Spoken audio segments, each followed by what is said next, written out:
Bien, lo que vamos a ver entonces dentro de este mapa es el capítulo correspondiente al óptimo del consumidor, o sea, después del 2, que es lo que puedo hacer, ¿no? El 3 y el 4, que es lo que quiero hacer. Tenemos el 5, que es lo que hago, ¿no? Y lo que hago nos llevó en la última reunión a varias conclusiones, ¿no? Una de ellas es, por ejemplo, de que obtenemos, ¿no?, el X suprasterisco, Y suprasterisco como, no se está viendo, creo que estoy utilizando color, ahora sí, como una función del precio de X, del precio de Y del ingreso. ¿Ok?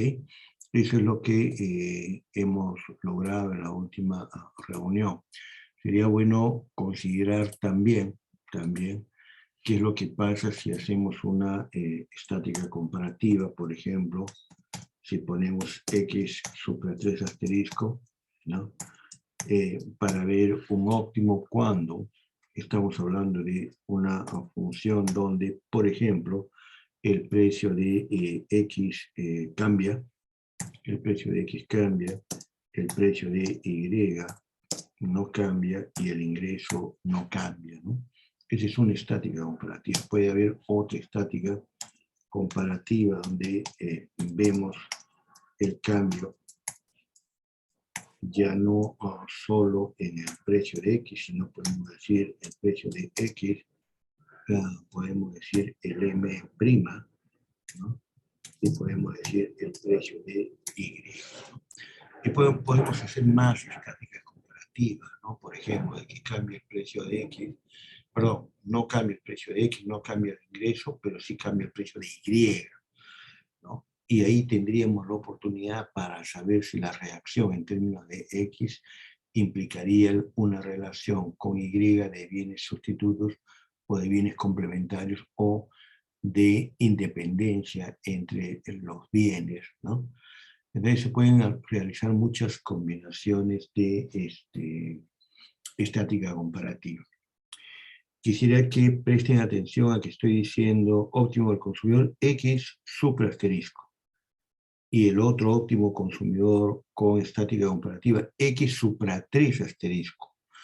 No pongo X supra 2 asterisco porque quiero reservar los 2 asteriscos para algo que es bien interesante y lo vamos a ver después de la práctica calificada, que es lo que se conoce como la ecuación de Slash.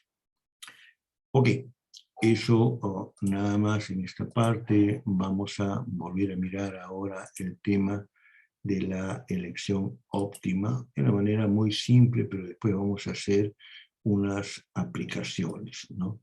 Entonces, las aplicaciones que vamos a ver, ya se los voy diciendo, es con el profesor Byron Brown de la Michigan State University. Él tiene una página, ya lo hemos comentado, que se llama Problems in Microeconomics, ¿no? Es un trabajo bastante antiguo, pero realmente muy interesante y que creo que puede ser muy interesante para ustedes ahora cuando lo vean, si no lo conocen, porque les puede inspirar en lo que van a ser los modelos a realizar por los grupos, ¿no? Entonces, tomen nota de este tema del profesor Byron Brown de la Michigan State University, ¿no? Se llama Problemas en Microeconomía, todos desarrollados en hoja de cálculo. ¿Ok? Muy bien, entonces lo que tenemos en este lado de la izquierda es una solución conocida, ¿no?, que viene a ser una solución interna de tangencia, ¿no? Interna de tangencia, donde lo que se hace es igualar la tasa subjetiva de cambio con la tasa objetiva de cambio restringida, ¿no?, a la recta de presupuesto, ¿no? Y eso permite obtener el óptimo, ¿no? El tema de la optimalidad acá tiene que ver con cómo funcionamos en relación a alcanzar ese óptimo, cuál es la dinámica. Por ejemplo, yo me ubico aquí, yo me ubico allí, ¿dónde me estoy ubicando? Me estoy ubicando en una combinación, ¿no? Posible, posible. O sea, yo siempre me voy a ubicar en el mundo de lo posible, no en el mundo de lo imposible. Y dentro del mundo de lo posible yo me voy a restringir al mundo de lo eficiente. Por lo tanto, voy a estar sobre la recta de presupuesto. En un caso como el que están viendo en este momento, ustedes pueden apreciar de que no hay óptimo, porque acá tendrían ustedes la tangencia con relación a la curva de indiferencia, pero la otra tangencia, que sería esta constante, es la de la recta de presupuesto. Entonces lo que estamos diciendo acá, atención, es que la tasa subjetiva de cambio, valor absoluto, es mayor que la tasa objetiva de cambio. ¿Ok? Y la pregunta es, ¿eso qué significa? ¿Eso qué significa? Entonces la pregunta va para Gerson. ¿Está ahí Gerson? Adelante Gerson, no te escuchamos. Dígame, profesor, buenos días. Buenos días. Si la tasa subjetiva de cambio es mayor a la tasa objetiva de cambio, como en el punto donde nos encontramos, ¿qué significa eso? Hay más preferencias por el bien 2 sobre el bien 1. Pero me estás respondiendo con dudas. ¿Hay más preferencia por el bien 2 o por el bien 1 o por el bien 2 en lugar del bien 1? Se ha elegido más del bien 2 en reemplazo del bien 1. Claro, pero ¿cuál va a ser tu actitud? O sea, tú tienes una alta cantidad del bien 2 y una poca cantidad del bien 1. Eso lo sabemos por la ubicación donde te encuentras. Arriba a la izquierda en la recta de presupuesto, interceptada con la curva de indiferencia más baja de las tres que están en el mapa ahí, ¿no es cierto? Pero Sí. allí estás descubriendo que la tasa subjetiva es mayor a la tasa objetiva. ¿Cuál es la conclusión a la que llegas cuando la tasa subjetiva es mayor a la tasa objetiva?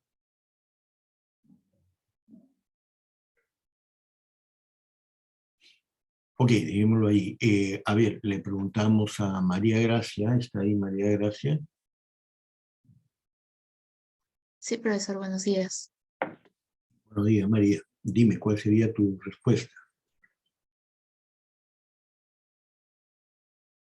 En este caso, como vemos que el bien, se está eligiendo el bien 2 más que el bien 1, Claro. A ver, ahí María, ahora vamos a por cambiar la pregunta un poquito y yo te voy a poner esto. Fíjate, 5 es mayor que 3, ¿ya? Entonces, ahí te vuelvo a preguntar, ¿y eso qué significa? ¿No? ¿Y eso qué significa?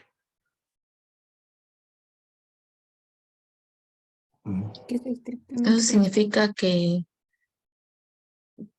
el 5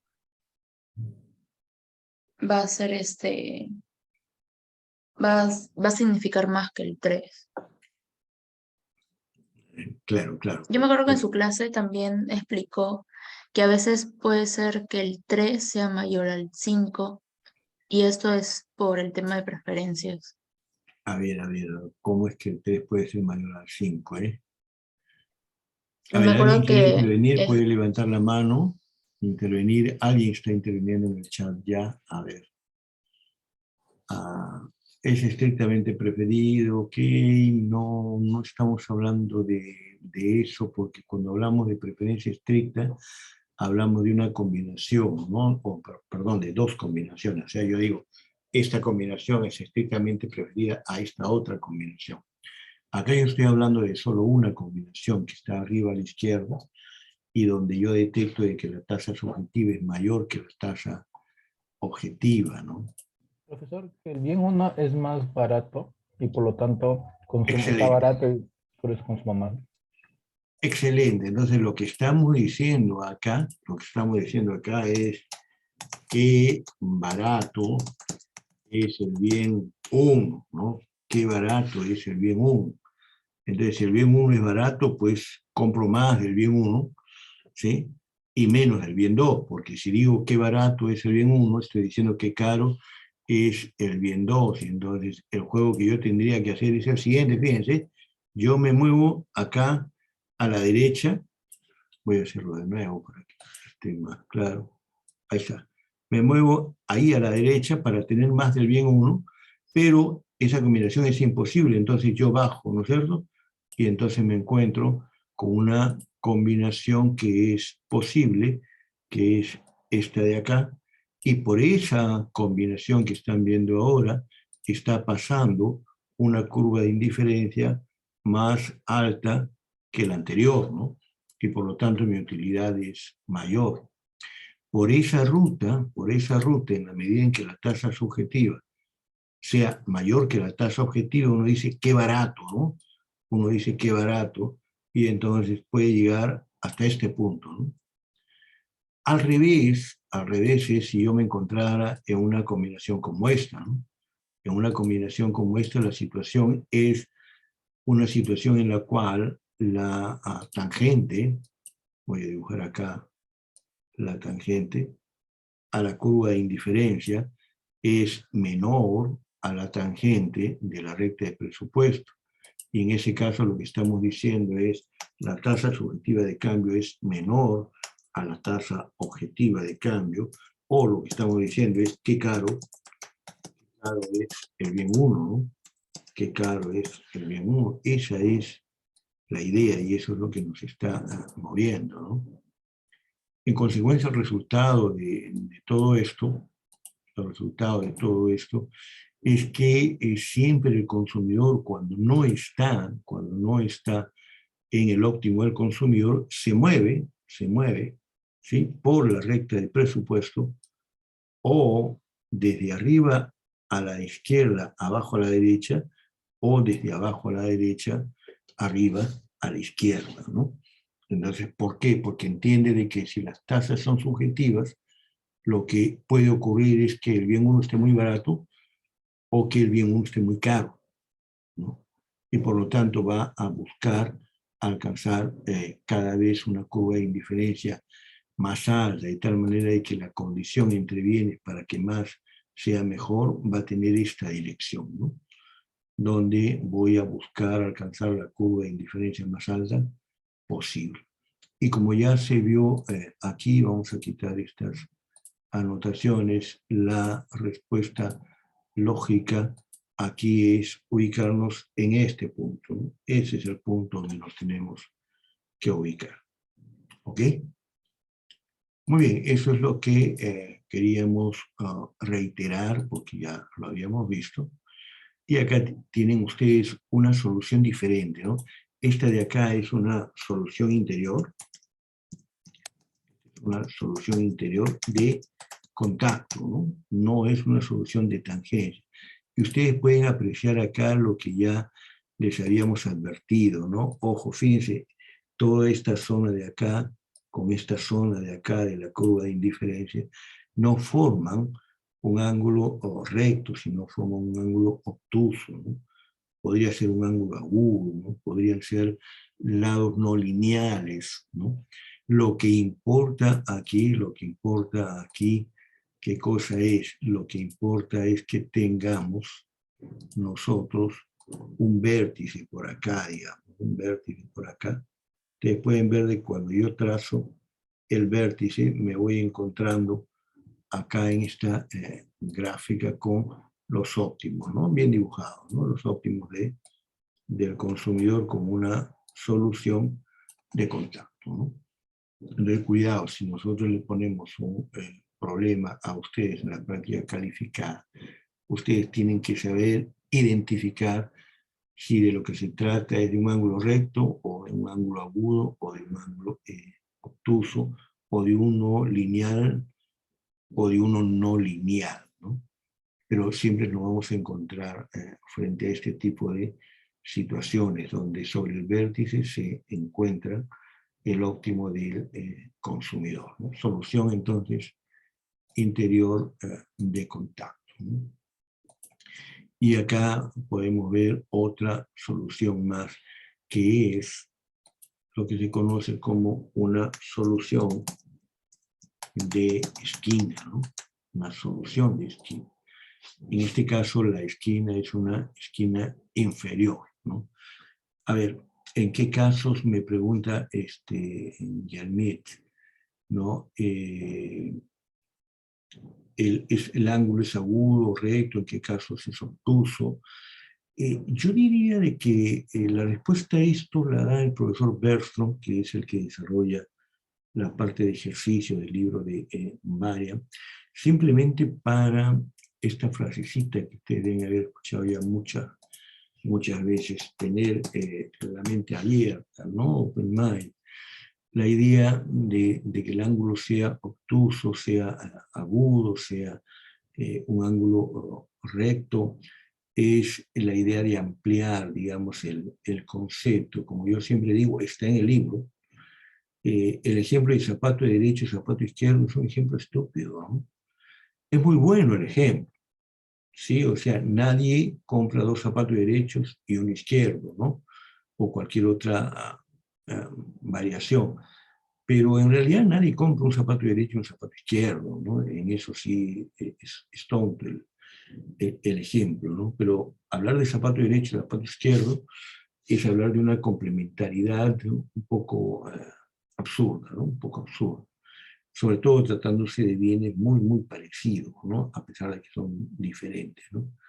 Entonces, con relación a lo que pregunta Yermit, simplemente es tener más abierto el panorama y señalar de que no necesariamente son ángulos rectos, ¿no? O sea, no hay más que eso, no hay más que eso. Ahora, en este punto, en el punto en que ahora nos encontramos, ustedes van a encontrar una situación aquí en la solución, en esta solución acá, ¿no?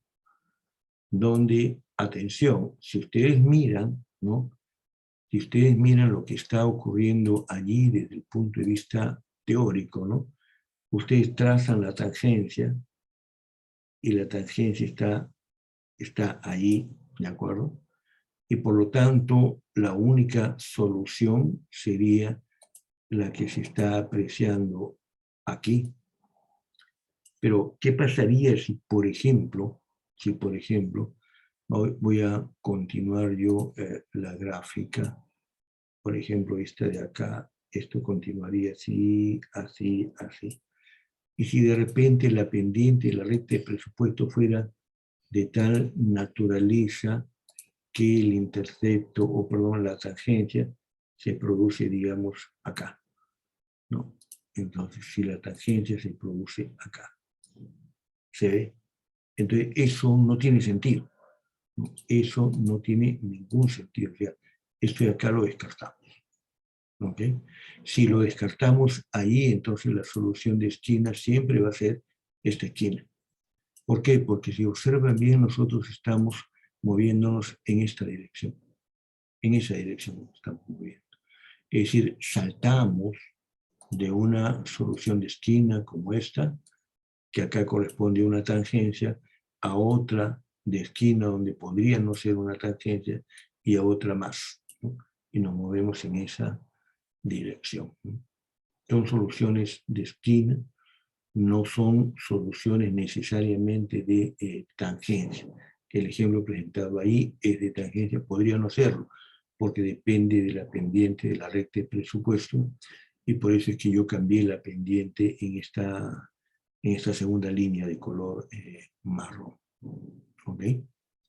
Entonces la pretensión, digamos, es, fíjense, acá hay mucho campo, y estamos hablando solo de algunas cosas, no estamos hablando de todas las cosas que nos interesarían hacer, ¿no? Como lo que ya advertimos antes. ¿Qué pasa si los bienes son así, fíjense, ¿no?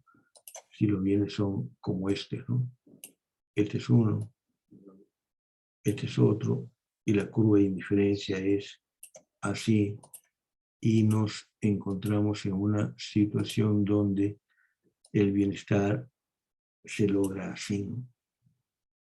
Entonces, ¿cómo resolvemos este problema en términos de una recta de presupuesto, por ejemplo, como esta, ¿no? una recta de presupuesto como esta, en el cual es el óptimo del consumidor para ese tipo de bienes. Ahora, si los bienes no están planteados en términos de una horizontal, sino más bien en términos de lo que sería una vertical, ¿cómo sería también la respuesta en términos del óptimo del consumidor? ¿Ok? Muy bien, estamos dejando entonces interrogantes. Vamos a cerrar esto. No sé si hasta acá tienen alguna pregunta. A ver, parece que no. Vamos ahora a la demanda del consumidor. Y la idea de la demanda del consumidor la vimos en la reunión anterior cuando decíamos, si ya tengo un óptimo del consumidor, ¿cómo llevo ese punto a otro gráfico donde en el eje horizontal tengo óptimos de X, por ejemplo, y en el eje vertical tengo el precio de X? Entonces estoy haciendo la estática comparativa en el precio, ¿no? Entonces vamos a ver qué cosa es lo que podemos ver aquí, ¿no? Primer caso, ¿no? X sub 1, ¿cierto? En el caso, perdón. Sí, está bien abierto. Ok. Tenemos X sub 1 es M partido sobre P sub 1, cuando P sub 1 es menor a P sub 2.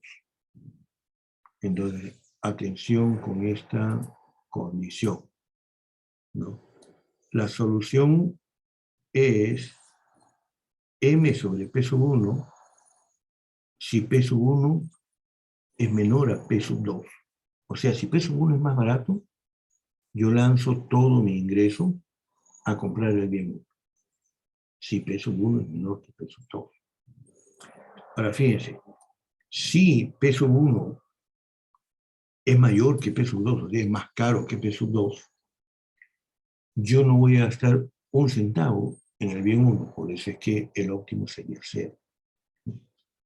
Y si P sub 1, el precio del bien 1 es igual al precio del bien 2, yo gastaría en el bien 1 0 unidades, o gastaría todo mi ingreso, M, en el bien 1, o gastaría en cualquier cantidad entre esos dos extremos. Si eso es así, la pregunta es, ¿cómo son estos bienes? ¿Cómo son estos bienes? ¿Sí? Esa es entonces la pregunta. Y vamos a preguntarle a Víctor Gabriel, a Víctor Saavedra, nuestro delegado. En todo caso, por lo que se muestra serían sustitutos perfectos. Te escucho porque, bajito, si pudieras levantar un... a ver, ¿ahí se escucha mejor? Ya, mejor, mucho mejor, mucho mejor. Ya, serían sustitutos perfectos, ya que se puede notar lo que es la solución de esquina justamente entre el ingreso entre el precio 1, cuando el precio 1 es menor al precio 2, y 0 cuando el precio 1 es menor al precio 2. Perfecto, perfecto. Muy bien, ¿no? Muy bien, entonces. Y acá tendríamos la respuesta, ¿no es cierto? Ahí tendríamos la respuesta. Entonces, fíjense cómo está organizado el mapa, ¿no? Para decir, oye, estos son los resultados, ¿cómo es tu gráfica? Pues, ¿no? Ahí tienen su gráfica. Y mucho cuidado, la gráfica y los trabajos de la editorial, del texto del profesor Varia, que es un texto excelente, pero se limitan a veces a este tipo de cosas, ¿no? De colocar, por ejemplo, la pendiente es 1. Y entonces a veces el alumno por facilismo, bueno, pendiente 1, ¿no? No tiene por qué ser pendiente 1. Puede ser pendiente 2, 3, 4, 5, ¿no? O sea, no tiene por qué ser pendiente 1. Las curvas de indiferencia tienen la pendiente 1, ¿no? Entonces, los bienes son sustitutos perfectos y se encuentran ustedes con una recta presupuestaria como la señalada. Vamos a colocarle de otro color. A ver, este de acá sería la recta presupuestaria, ¿no es cierto? Y entonces, con esa recta presupuestaria, ustedes podrían tener este óptimo de acá, pero es mejor este de acá, ¿cierto? Que va a depender de la inclinación, va a depender de la inclinación, qué cosa es más óptimo, ¿no? Y la inclinación, obviamente, es el costo de oportunidad. Muy bien, vamos a cerrar esto. Estuvo muy bien lo que nos están diciendo. Esto era entonces lo número 1. Vamos al número 2. Y acá tienen una solución interior de contacto, ¿no? ¿Qué cosa es lo que hay que abrir acá como idea, como open mind? Que esto puede ser así, pues, ¿no? Que esto puede ser así. O que esto puede ser así, así.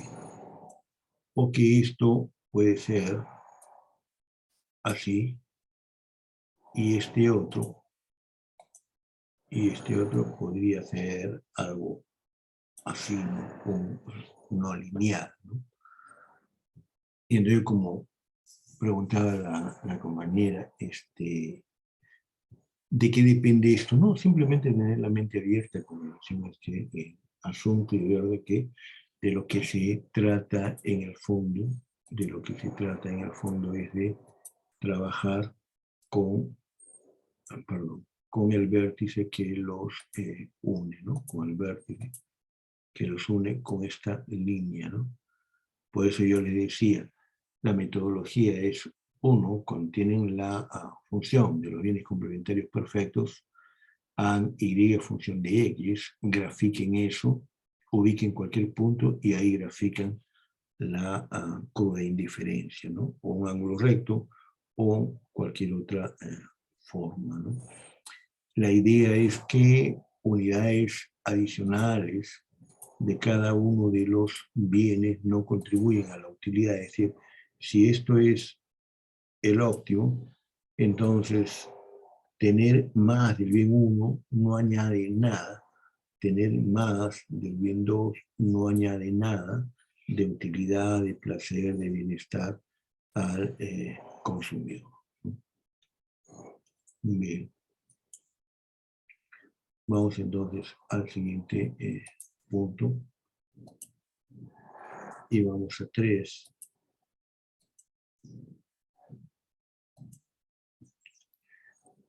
Y esto de acá, entonces vamos a hacer la pregunta ahora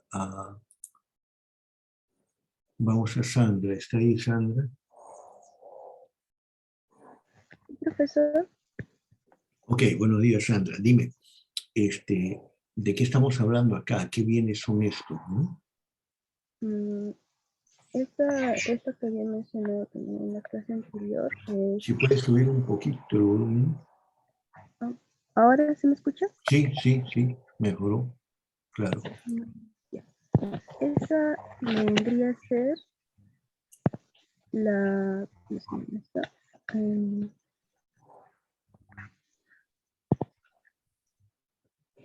¿Alguna idea?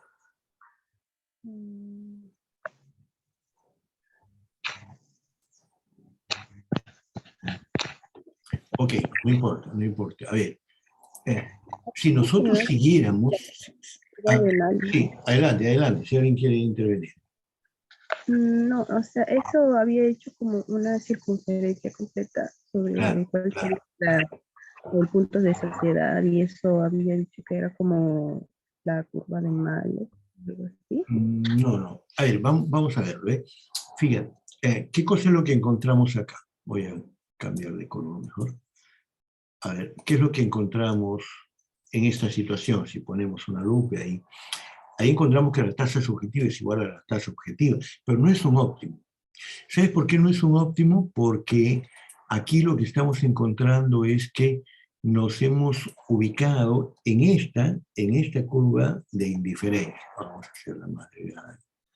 Ahora, a ver, nos hemos ubicado en esta curva de indiferencia, ¿no? Pero si tú miras bien, ¿no? En la solución esta de acá, nos encontramos con que allí está la red de presupuesto y por lo tanto esta combinación es posible y esta pertenece a una curva de indiferencia más alta. a una curva de indiferencia más alta. Por lo tanto, entre esta combinación, que lo voy a poner acá un check, esta es mejor que esta otra combinación, ¿no? Porque la combinación en Z me está dando un mayor nivel de utilidad porque alcanzo una curva de indiferencia más alta que la combinación en X que me da una satisfacción menor. En ambos casos es posible, en ambos casos hay eficiencia en el gasto, pero no es eficiente desde el punto de vista del logro de un mayor nivel de bienestar en X. En Z sí se logró el mayor nivel de bienestar. ¿A qué conclusión podemos arribar con relación con esto? ¿Alguien quiere intervenir?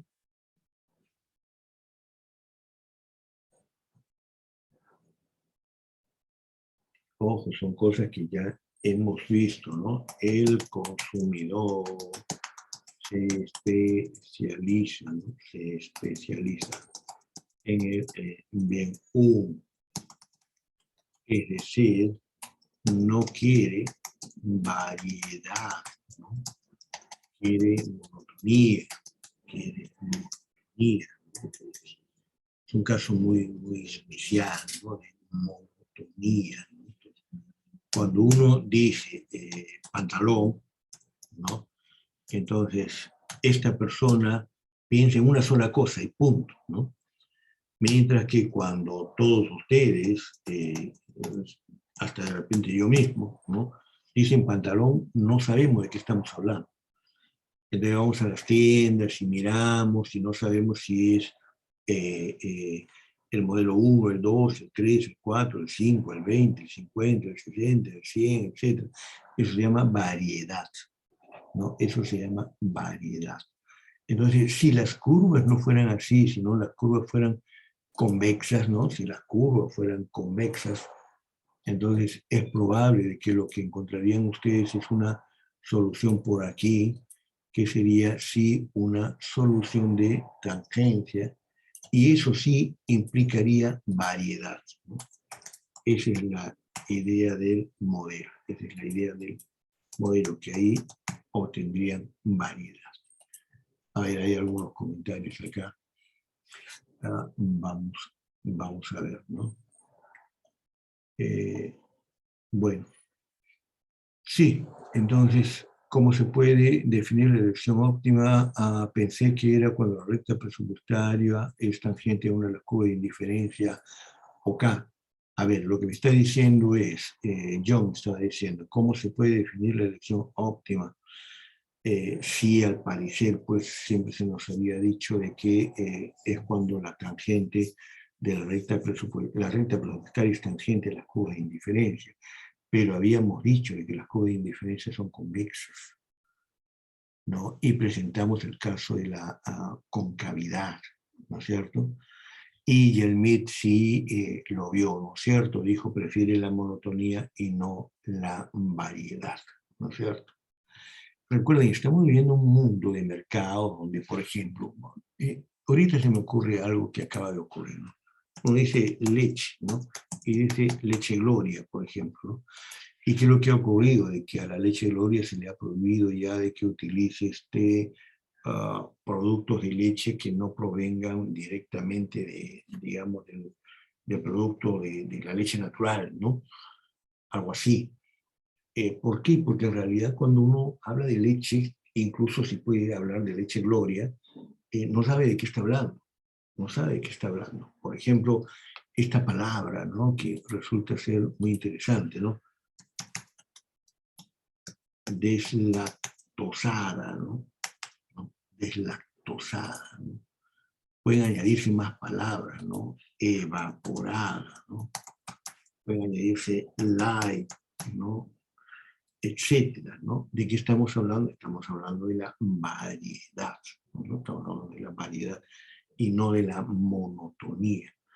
Ahora, si quieren hablar de la monotonía, ustedes pueden retroceder 50, 60 años de atrás. Y entonces uno dice, oye, hay que comprar la leche. ¿Qué leche? No, pasa pues el lechero por las calles con esos cilindros de aluminio con leche fresca, y entonces uno compra esa leche uno hierve esa leche, la leche genera una nata, uno bate la nata y sale mantequilla, ¿sí? Pregunten ustedes a sus padres o a sus abuelos, ¿no es cierto? Entonces yo soy de esa época donde pasaba por la casa pues la leche, el lechero, y uno compraba leche. ¿Qué leche era? Era leche pues que venía de la vaca directamente, la vaca y la leche. Yo vivo en el Callao, en esa época también vivía en el Callao, pero en otra zona cerca de una hacienda donde todavía había vacas en esa época. Y de ahí venía pues la leche, ¿no? Y entonces, repito, la leche se hervía, botaba nata, juntaba a mi madre la nata varios días, luego la batía y salía mantequilla. Esa es monotonía, ¿no? Y significa además de que no hay, no solo la obviedad de que no hay variedad, sino que había una dimensión muy unilateral en la vida, ¿no? Y esa leche hace daño, esa leche fresca hace daño para determinado tipo de cosas, como la lactosa, por ejemplo, ¿no? Si quieren, para decir los gases, ¿no? De otro lado, ¿no?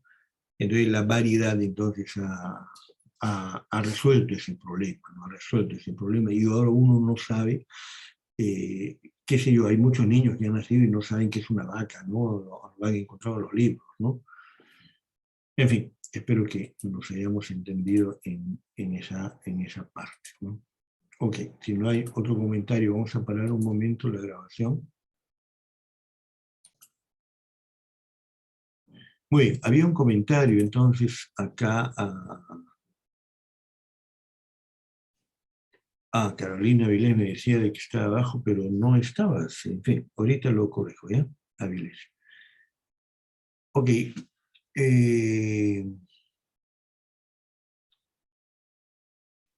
A ver, se puede definir entonces, sí, correcto, ¿no?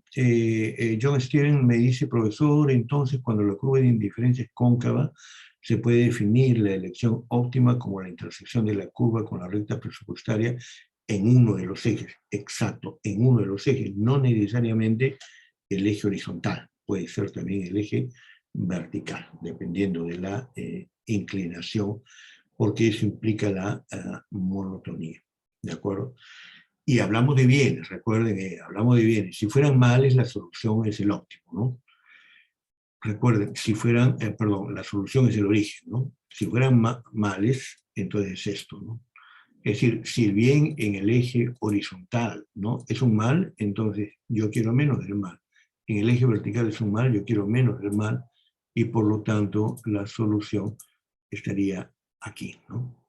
Por eso es que cuando se tratan los males se tratan como males con bienes, ¿no? Lo cual significa que ustedes tienen en realidad una cosa como esta, ¿no? Una cosa como esta, por ejemplo, algo como esto, ¿no? Entonces la pendiente cambia, ¿no? La pendiente cambia. Entonces ahí ustedes están diciendo, si yo quiero más de este bien, ¿no es cierto?, me obliga a tener más de este bien, dice, oye, pero ese bien para mí es un mal. Sí, pues, pero a cambio te doy esto, ¿no? Yo digo, oye, trabaja más, págame, pues, ¿no? Trabaja más, págame. Yo decía, el trabajo es un mal, no es un bien. Es tan malo que nos tienen que pagar para trabajar. Ok. Muy bien, vamos entonces a ver, Avilés está presente, luego lo corrijo, ¿eh? Ya. Muy bien, vamos a cerrar entonces esta parte de acá y vamos a irnos a la parte 4, ¿eh? A la parte 4. Entonces, en esta parte 4 lo que ustedes están apreciando primero es una Cobb Douglas, ¿no es cierto? Es una Cobb Douglas, ¿no? Entonces, cuando ustedes ven una gráfica como esta, ustedes siempre deben tratar de pensar qué tipo de exponentes son los que tenemos para que esa gráfica tenga esa presentación, ¿no?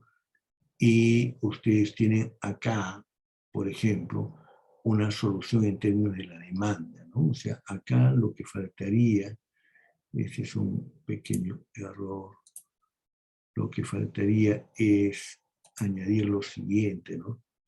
si uno quiere decir de que está hablando de óptimo, ¿no? Uno tendría que poner el supraasterisco, ¿no? Habría que añadir el supraasterisco ahí, ¿no? El supraasterisco va a ser, en el caso Cobb-Douglas, es M entre el precio del bien 2 para el óptimo del bien 2. Es siempre M entre el precio 2, ¿no? Ahora, va acompañado de D dividido entre C más D. Va acompañado de D dividido entre C más D. En el caso del óptimo del bien 1, ¿no? Es siempre M dividido entre P sub 1, ahora acompañado por C, sobre C más D. ¿Qué cosa es D acá? D es el exponente que acompaña al bien 2, mientras que C es el exponente que acompaña al bien 1. Es el mnemotécnico, ¿no? Que ustedes lo pueden encontrar, esto mismo lo pueden encontrar resolviendo el problema. ¿Cómo lo resuelven el problema? Trabajando con esto, ¿no? X sub 1 a la C. Entonces es M entre P sub 1, el M va acompañado por C y se divide entre C más D. Quieres el óptimo de X sub 2, entonces es M entre P sub 2. M va acompañado por el exponente del bien 2, que es D, dividido entre C más D, ¿no? Ese es el mnemotécnico para que ustedes puedan resolver el óptimo del consumidor, ¿no? El tema del impacto del impuesto lo voy a dejar presentado y este va a ser trabajo para ustedes, ¿ya? Esto va a ser trabajo para que ustedes lo vean en un segundo momento, ¿de acuerdo? Entonces, hay que revisarlo acá, el tema de el impuesto y el efecto sobre el óptimo del consumidor. Entonces, eso queda planteado para ustedes. Atención, entonces, ¿qué es lo que tenemos acá? Lo que ustedes están apreciando aquí es lo siguiente, ¿no? Nosotros tenemos una situación inicial, vamos a marcarla, una situación inicial que es esta de acá. ¿Qué cosa es esta situación inicial? Es la situación dada la curva de indiferencia más alta posible, teniendo en cuenta, obviamente, la renta de presupuesto, por eso es posible, ¿no? Pero, ¿qué es lo que ocurre si el gobierno decide, por ejemplo, aplicar un impuesto? ¿No? Aplicar un impuesto. Entonces, ¿qué es lo que va a pasar cuando hay una aplicación en términos de impuestos, ¿no? Ustedes pueden ver ahí, pueden ver en la parte de abajo de que la restricción presupuestaria con un impuesto sobre la cantidad hace que la pendiente sea P sub 1 más T sobre P sub 2. Miren esto. P sub 1 más T sobre P sub 2. Dada la restricción de presupuesto normal, ustedes tendrían P sub 1 partido P sub 2. Pero ahora esto está cambiando para un P sub 1 más T dividido P sub 2. ¿Eso qué quiere decir? De que se aplica impuesto al bien 1, ¿no? Sobre el precio del bien 1, ¿no? Sobre el precio del bien 1. Pues, si el gobierno decide aplicar un impuesto sobre el precio del bien 1, entonces la estática comparativa, ¿qué es lo que nos dice? Nos dice lo siguiente, atención, nos dice, si tu recta de presupuesto es la inicial, esta de acá, esta es tu recta de presupuesto inicial, entonces se va a producir un pivot, ¿no? Hacia adentro, un pivot hacia adentro, que es este de acá, que hace de que se mueva ahora la recta de presupuesto a una posición final, Y esa posición final es esta de acá. Es esta de acá. Entonces la pregunta es, si pivota la recta de presupuesto, ¿no?, hacia adentro por efecto de un impuesto, ¿qué es lo que va a pasar, ¿no? Lo que va a pasar es que la elección óptima ahora se va a encontrar en este punto, ¿no? En este punto. Elección óptima con un impuesto sobre la cantidad, ¿no? Entonces ya el precio no es peso 1, sino es peso 1 más el impuesto. ST se conoce además como impuesto específico, ¿no? Son soles por unidad vendida, ¿no? Por eso es impuesto sobre la cantidad. Sin embargo, ¿qué es lo que ocurre si es que nosotros consideramos una elección óptima, pero con un impuesto no sobre la cantidad, sino un impuesto sobre el ingreso, sobre la renta, sobre la renta? En ese caso, yo voy a dibujar de nuevo, y ahí lo vamos a dejar.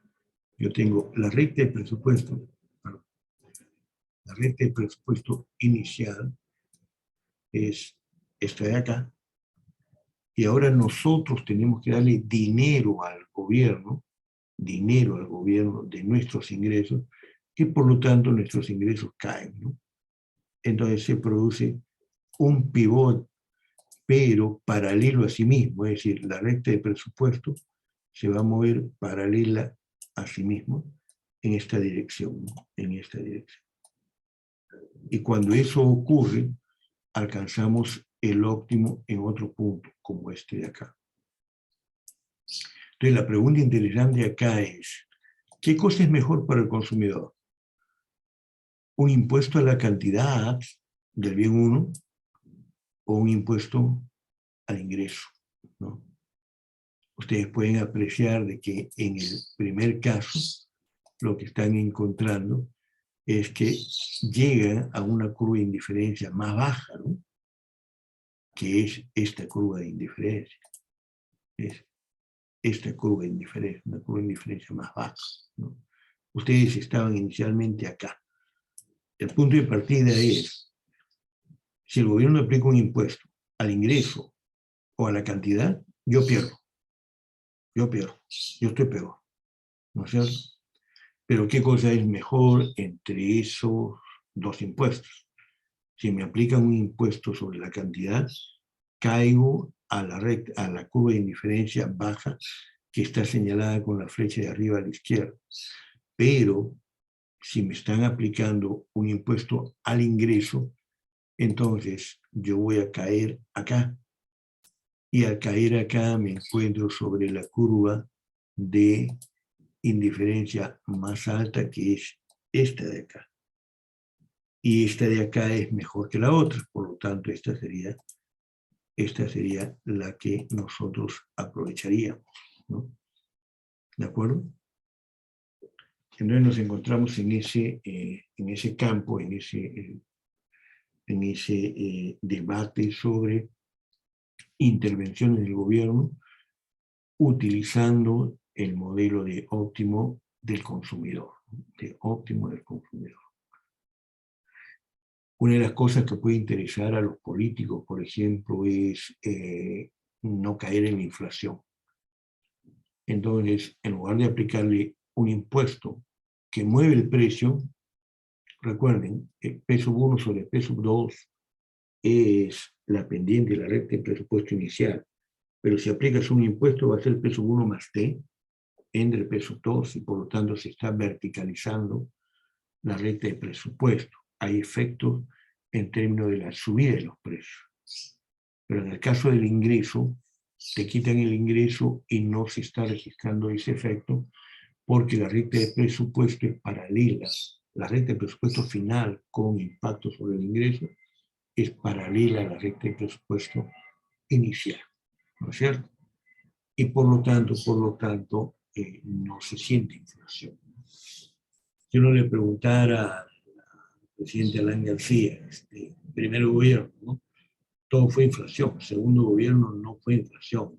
Le decían a Alan García, oye, hay que hacer esto, no, haz cualquier cosa, pero no me mueva los precios, ¿no? Y entonces, impuesto a los ingresos no tiene un carácter inflacionario, ¿no? Muy bien.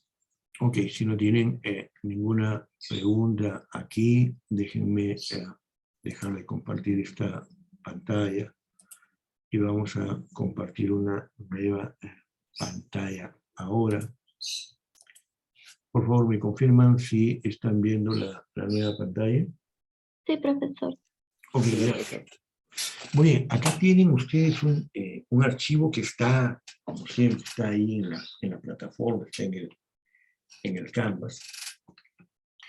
Y lo que vamos a ver en esta oportunidad aquí, ¿no?, es cómo va a funcionar el modelo considerando preferencias regulares, ¿no? Entonces, esto es lo que yo les dije al empezar la reunión. Esto es Byron Brown, ¿no? Esto es Byron Brown, la Michigan State University, y su página es de Problems in Microeconomics, ¿no? Microeconomics, ¿no? Lo encuentran ahí en la plataforma, ahí encuentran el enlace con más de 30 archivos sobre distintos temas, ¿no? Muy bien, ¿qué tenemos aquí? Acá se trabaja de nuevo con preferencias regulares, sociedades Cobb-Douglas, y veremos primero la gráfica de la izquierda, ¿no? La única gráfica, ¿no? Ahí ven 1, 2, 3, 4 curvas de indiferencia, mapa de curva de indiferencia. Lo que están observando de color azul simplemente son las curvas de indiferencia, pero no la actual. La de color roja es la actual, la que está en este modo, ¿no? Entonces, se dibuja de color rojo porque estamos encontrando allí una combinación. ¿Cuál es esa combinación? Sale por defecto ahí en la hoja de cálculo. Ustedes pueden ver esta combinación, ¿ya? ¿Y de dónde sale esa combinación? Bueno, significa una elección acá de el bien en el eje horizontal, que son, atención, platos de espagueti. Esto quiere decir que el consumidor va al restaurante y dice, deme un plato de espagueti, ¿de acuerdo? Y entonces el consumidor está, atención con la data, acá. Está adquiriendo 10 platos de espagueti, ¿no? Lo otro que tiene el consumidor aquí es que está consumiendo esta cantidad de bienes del eje vertical. ¿Y qué cosas son los bienes del eje vertical? Son tacos, ¿no? Y los tacos son un plato de comida, ¿no? Un plato de comida. Entonces ese plato de comida, ellos están comprando 73.33 platos, ¿ok? Y eso es lo que está generando esta combinación de acá, ¿sí? Ahora, ¿cómo es que ellos hacen sus compras? Bueno, lo que tenemos que ver es el mundo de lo posible, y el mundo de lo posible está acá. Acá está el mundo de lo posible. Atención a eso, ¿no? Entonces, ¿qué cosa es lo que encuentran en el mundo de lo posible? Primero, el ingreso del consumidor. El consumidor tiene $150 o 150 unidades monetarias para gastar en plato de taco y o platos de espaguetis. ¿De acuerdo? Entonces, ¿qué más tengo? Tengo el precio del plato de espagueti, está a $4, ¿no? Tengo el precio del taco, está a $1.50, ¿no? Y tengo un valor que se puede obtener de los datos anteriores, que es el precio del espagueti sobre el precio de los tacos, ¿no? Entonces, atención, fíjense, es el precio del espagueti sobre el precio de los tacos. Por lo tanto, es la pendiente de la red de presupuesto. Por lo tanto, es el costo de oportunidad del espagueti, ¿cierto? Entonces, el dato que tengo en el primer bloque de arriba, es el que está referido a la combinación que hemos escogido. 10 platos de espagueti, 73.33 platos de tacos, ¿no? El segundo bloque me dice lo que he podido hacer, ¿no? Dado de que tengo el ingreso y tengo los precios, y tengo un indicador que es la pendiente de la recta de presupuesto. Y ahora podemos ver el tercer bloque, ¿no? Entonces, en el tercer bloque lo que ustedes pueden ver es información sobre las preferencias del consumidor, o sea, la función de utilidad, ¿no es cierto?, lo que está ahí. Y lo que tienen ustedes acá como dato es la tasa marginal de sustitución de espaguetis por tacos, ¿no? En otras palabras, lo que tenemos acá es la tasa subjetiva de cambio. Y lo que tenemos aquí es la tasa objetiva de cambio. ¿Estamos? ¿No?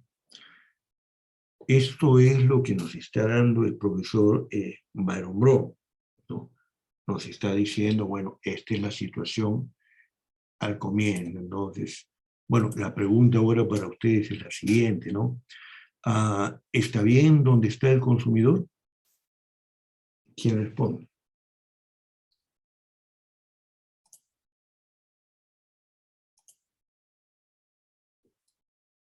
El consumidor está ahí. ¿Está bien ahí?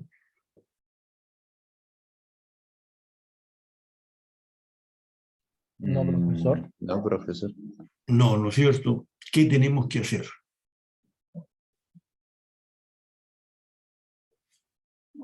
Reemplazar parte de los tacos por espaguetis para llegar a un punto en el que la curva de indiferencia sea un poco mayor y sea tangente a la recta presupuestaria.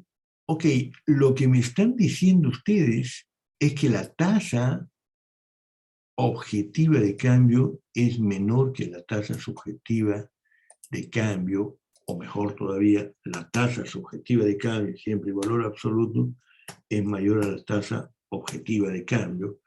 Y entonces ustedes dicen que barato, ¿no?, está el plato de espagueti, ¿no? Y entonces lo que están haciendo, porque tienen que hacer es reemplazar, ¿no? Reemplazar es sustituir. Es decir, lo que ustedes buscan es más espagueti, ¿no?, y menos tacos, ¿cierto? Más espagueti y menos tacos, ¿no? Atención, ustedes no pueden cambiar los tacos, ¿ya? Ojo con esto, ustedes no pueden cambiar los tacos. Ustedes pueden, yo hago clic ahí y me dice, eso no se puede, ¿no? Pero ustedes sí pueden mover los espaguetis. Entonces, si ustedes están llegando a la conclusión de que hay que sustituir más espaguetis y tener a cambio menos tacos, entonces voy a pasar de 10 a 15, ¿les parece? Por ejemplo, 15, ¿no?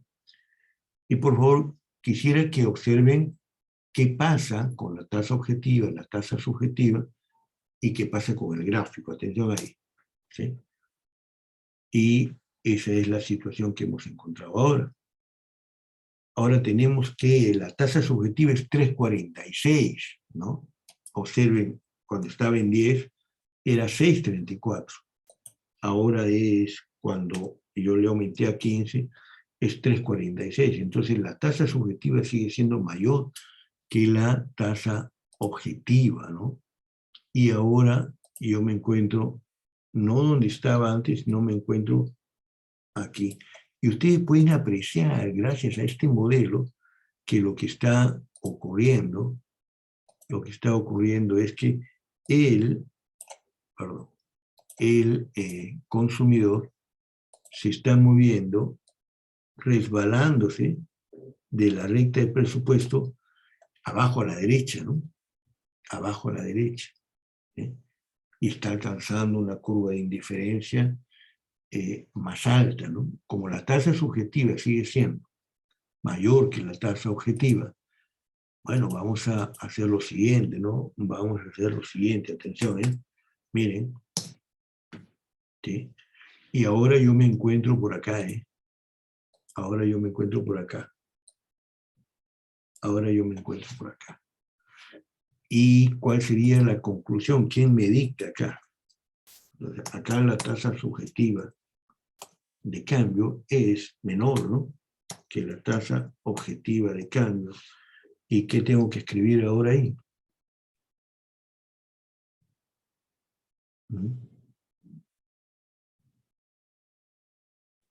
Están muy caros los espaguetis, profesora, por lo tanto. Ok, Muy barato los tacos. entonces qué caro está el plato de espagueti, ¿no?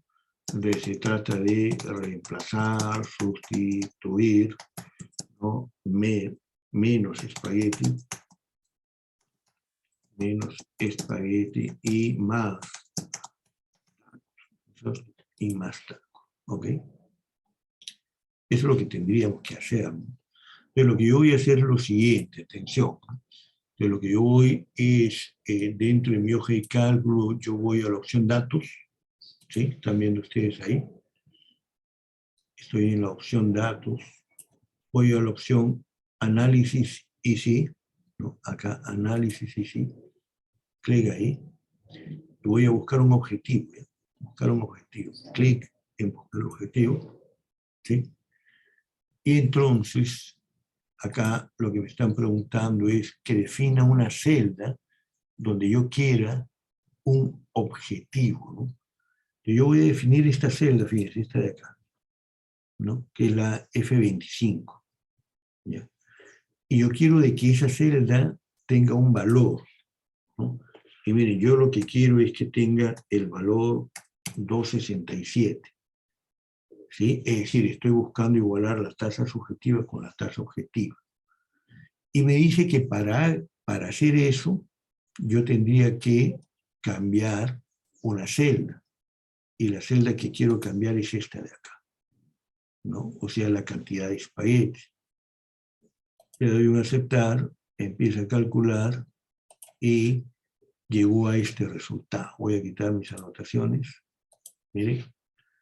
Y ahora, ¿qué es lo que están apreciando ustedes? Lo que están apreciando acá es que la tasa subjetiva es 267, la tasa objetiva es 267, y están encontrando de que acá ya están en el óptimo del consumidor, ¿no? Han logrado el óptimo del consumidor, ¿sí? Bueno, esa es la idea de este modelo. Acá tienen un modelo, entonces, donde lo que se está haciendo es obtener el óptimo del consumidor buscando la igualación de la tasa subjetiva con la tasa objetiva para preferencias regulares. Para preferencias regulares, ¿no? Una recomendación, cuando ustedes abran el archivo, ¿no?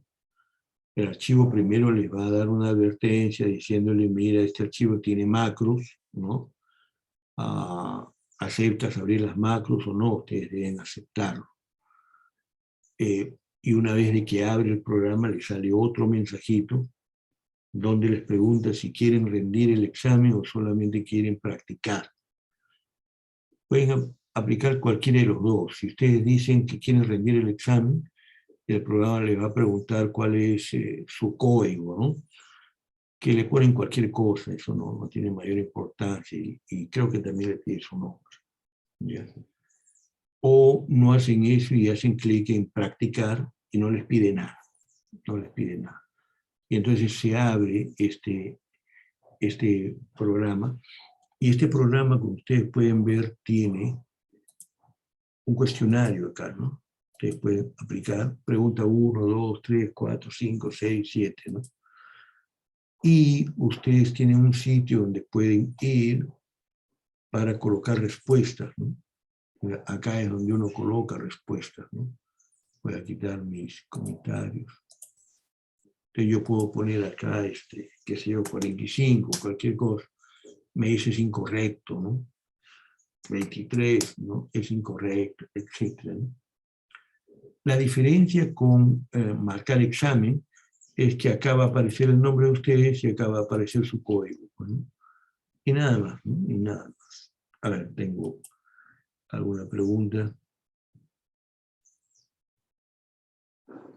Sí, en valor absoluto yo, ¿no? Para preferencias regulares, o sea, curva de indiferencia convexa, que son preferencias regulares, igualamos la tasa subjetiva con la tasa objetiva, deben ser iguales en valor absoluto, ¿no? ¿Ok? Muy bien, gracias, amigos. Ok, entonces ahí tienen varias preguntas, pueden trabajar o simplemente hacerlo como yo lo acabo de realizar, ¿no? Es decir, mirar esto, ver qué cosas podemos mover y empezar a ver cómo funciona el modelo, ¿no? Bien, quisiera cambiar ahora este por otro, y ustedes me van a decir cuál es la diferencia, ¿ya? Entonces, por favor, échenle de nuevo una mirada, ¿no?, a lo que tenemos en este programa, ¿sí? Y ahora vamos a cambiar de programa. Este programa es el número 1. Yo voy a cambiar por otro, que es el número, a ver, 2. Ya, acá está. Sí, ¿me confirman si estamos viendo lo mismo?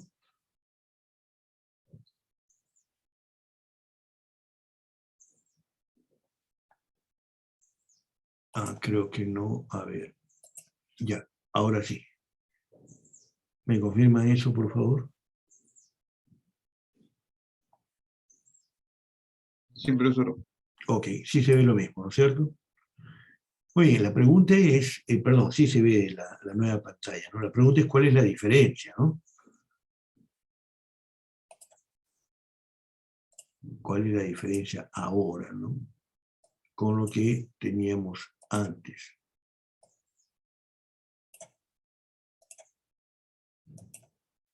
¿No? Entonces, antes yo tenía la información sobre el consumo, que sigue siendo la misma de antes. La información sobre los precios sigue siendo la misma. La información sobre preferencias es la que ha cambiado, ¿verdad? Preferencias. Ahora ustedes en preferencias tienen la utilidad marginal que genera el taco, la utilidad marginal que genera los platos de espaguetis y la utilidad total, ¿no? O sea, ahora ustedes tienen su función de utilidad acá. Es una función en espaguetis y tacos, ¿no? Entonces le da un valor, ¿no? Y el valor está acá. El valor está acá.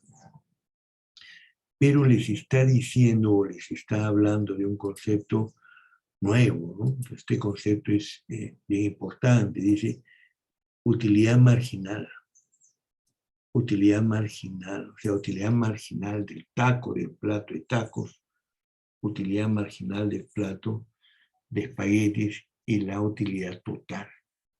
Ya sabemos que la utilidad es de carácter ordinal, ¿no? Acá estamos logrando una utilidad de 29.34 con los platos que teníamos antes. Vamos a hacer lo siguiente, vamos a ir al óptimo del consumidor, como ya lo habíamos hecho antes, ¿eh? Vamos a ir al óptimo del consumidor, voy a datos, ¿sí? Voy al análisis y sí, voy a buscar objetivo.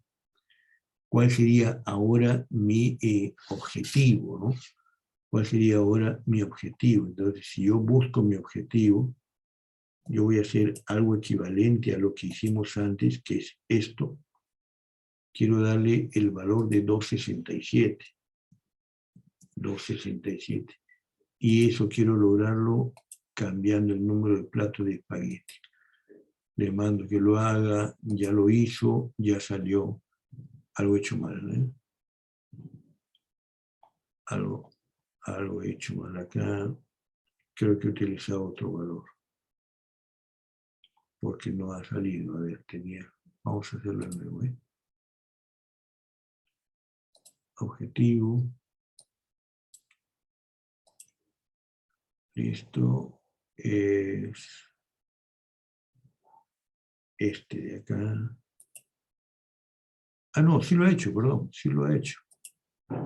Sí lo he hecho, ¿no? La gráfica es la que no se ha movido, porque acá está 267 y acá está 267. No, acá algo hemos hecho mal. Porque acá no se ve la situación inicial, no se ve. Estoy retornando, a ver.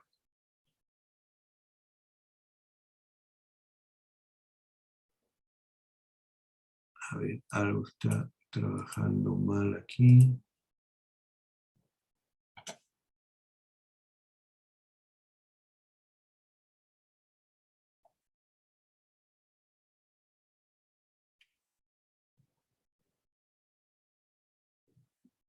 Tal vez sea esto, a ver. F31. Ajá. 267. Y 10. Ahora sí salió, parece. Aceptar, no, tampoco. Bueno, voy a tener que revisar esto, pero, a ver, atención, vamos a quedarnos con lo siguiente, ¿eh? 1, fíjense, acá.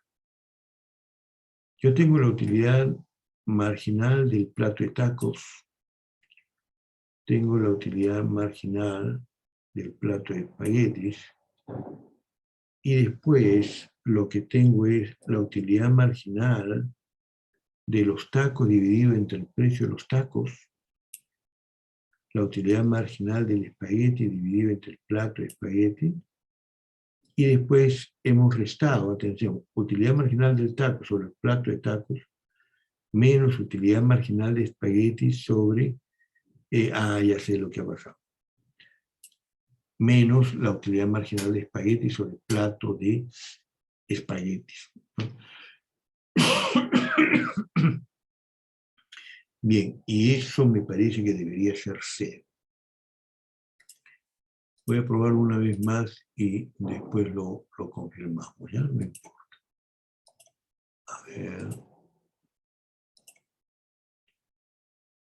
Entonces, yo quiero definir esto de acá con el valor 0, moviendo esto de acá. Y lo acepto, y lo acepto, y ya está.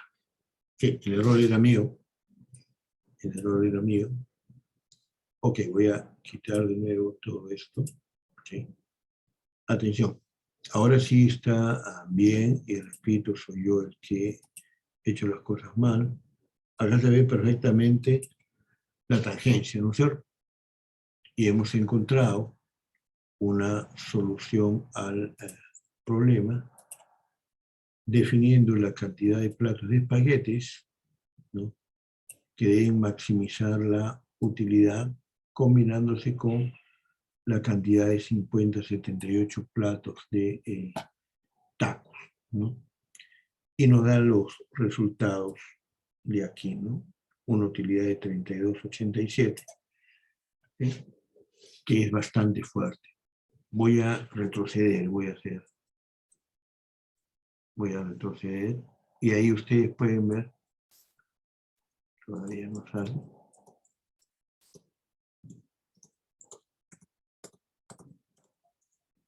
a la situación inicial. No me está regresando.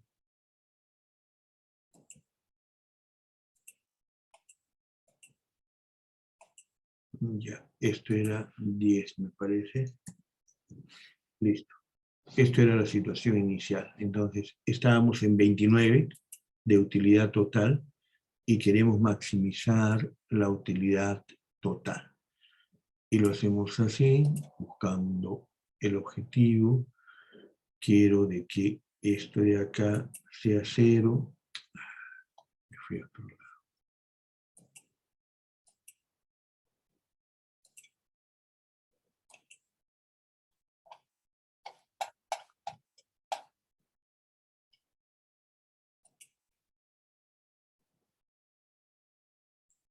Ya. Ok, vamos a corregir esto de nuevo.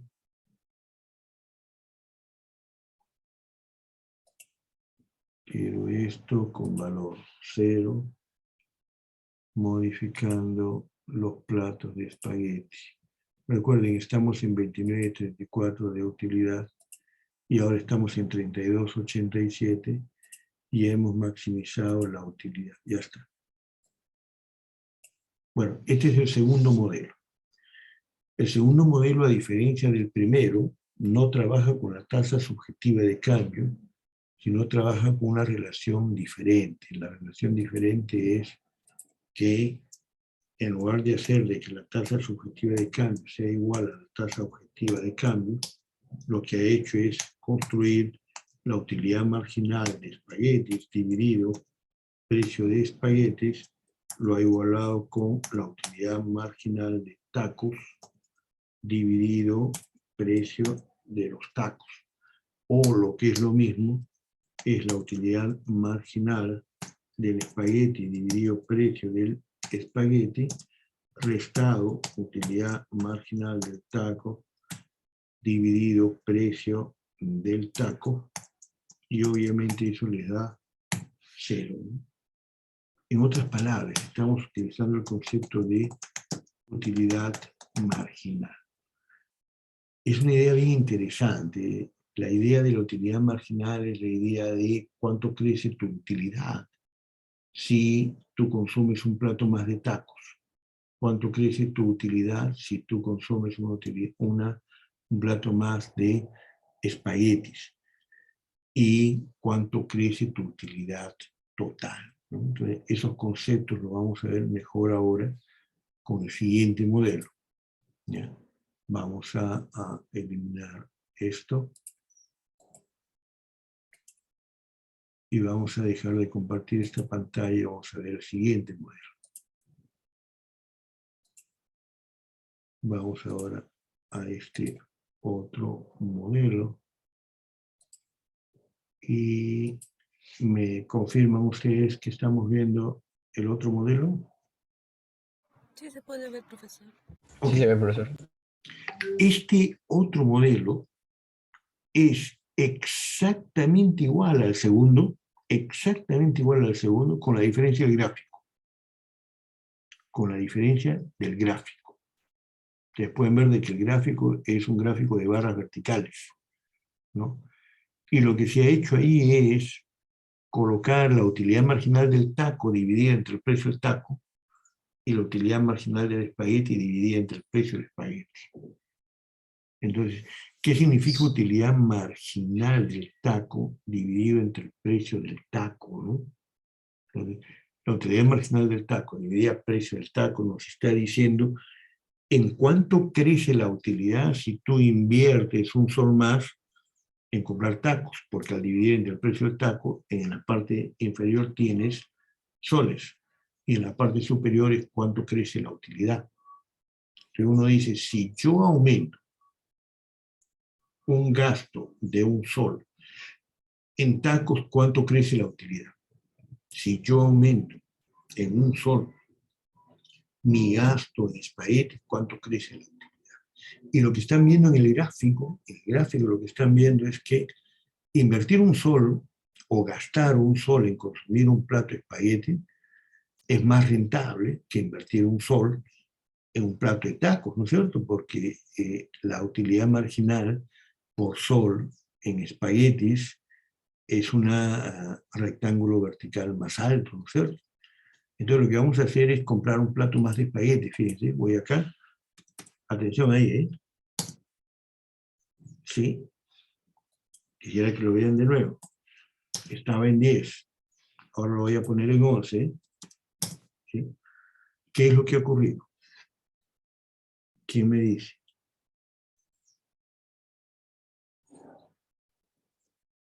¿No? Voy a hacerlo una vez más. Así era antes. Así es ahora. ¿No? Al aumentar el consumo de espagueti, consumiendo un sol más en plato de espagueti, la utilidad marginal, la utilidad en el margen disminuyó, pero aumentó la utilidad marginal en los tacos, ¿no? Recuerden ustedes lo del punto de saciedad, ¿no es cierto? Entonces, a medida que voy consumiendo unidades adicionales, ¿no?, la utilidad tiende a crecer, pero a velocidad decreciente. Y esa es la utilidad marginal. La utilidad marginal, lo que está ocurriendo acá es que, como tengo bastantes tacos, al gastar un sol más, espagueti, a gastar un sol más en espagueti, ya mi utilidad en el margen disminuye. Y más bien, al quitar ese sol de la compra de tacos, la utilidad marginal de los tacos aumenta, ¿no? Entonces, como todavía la utilidad marginal del espagueti es más alta, fíjense, yo compro más, ¿no?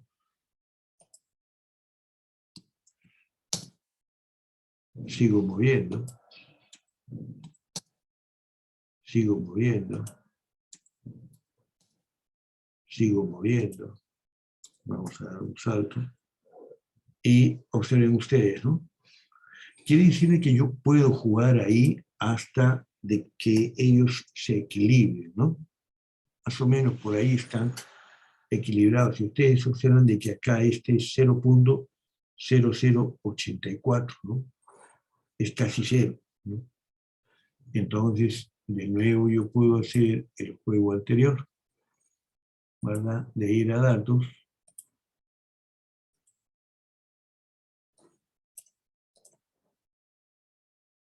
De ir a datos, ir al análisis easy, buscar objetivo, buscar la celda donde está mi objetivo, que es esta de acá, poner 0, que es mi objetivo, y decir de que ese objetivo lo quiero alcanzar moviendo la cantidad de espaguetis. Acá lo aceptamos y ya está.